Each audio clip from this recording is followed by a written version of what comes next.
Yo! What's up guys? Good morning. Ayan, tingnan natin kung pwede nang i-harvest yung mga napisa kahapon. Kung malalakas na yung mga pabo na inoperahan natin kahapon para ihalo na natin doon sa in-harvest natin kahapon. Na naglilimlim pa yung pato doon. Guys, patayin muna natin. Ay, malalakas na. Dami nang napisa, pati doon sa bandang baba nature. Pwede na. Wala na, hindi na nadagdagan yung pabo Dali at i-harvest ko na kayo para makakain na kayo.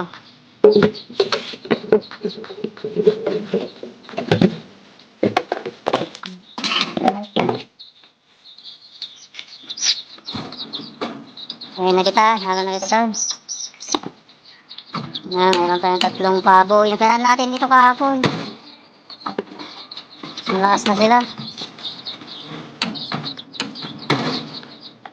Ayan.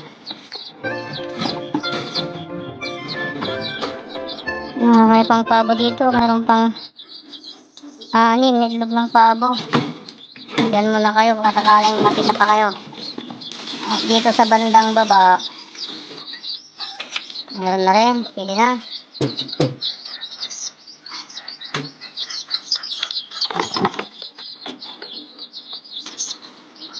Diyan na. Yun.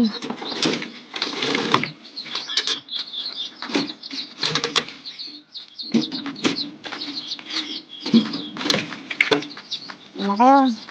Para makakain na kayo. Ay, nahulog.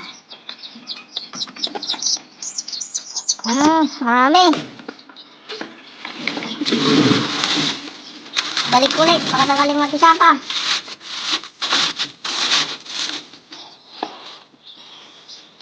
Natin yung tubig.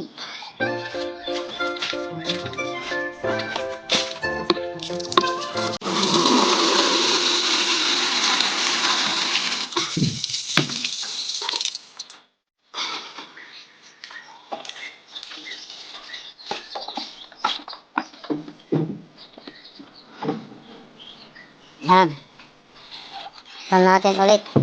Baka sakaling mapisa pa yung loob ng pabo doon.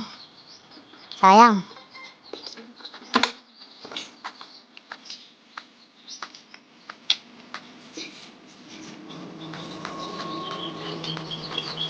Guys, ihahalo na natin sila doon.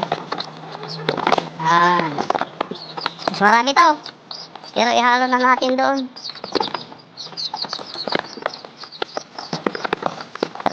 2, 4, 6, 18, 14.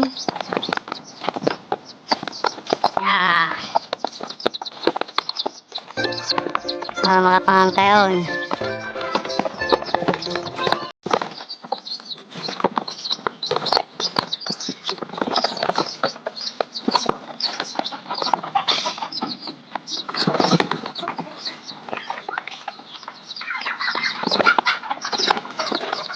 Dagdagan na naman mga alaga natin.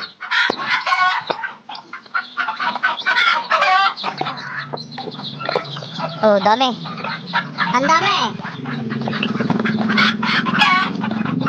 Siyempre, kung maabot pa tayo ng manok, sa dami ng napapisa ko ngayon.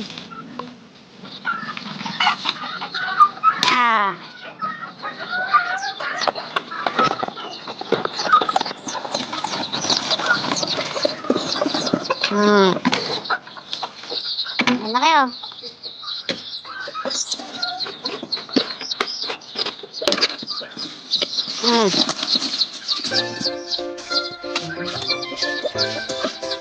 Kain na kayo dyan.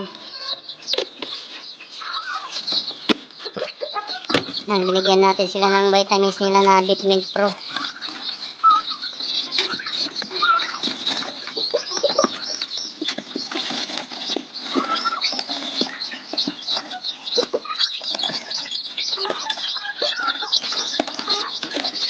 Yan. Marami na naman tayong sisiw.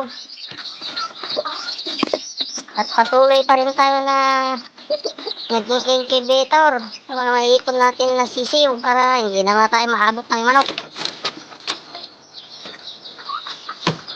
Lagi kasi naabot ng manok.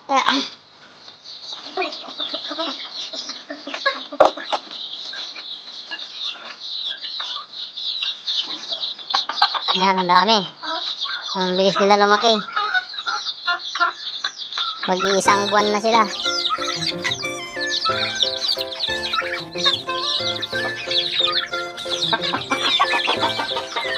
Malalaki na rin itong mga pabo natin. May nadagdag na naman na sisiw. May naglililim pa yan na dalawa. And guys, bye-bye. Mega love shoutout sa inyong lahat. Bye-bye. Love you all. Bye-bye.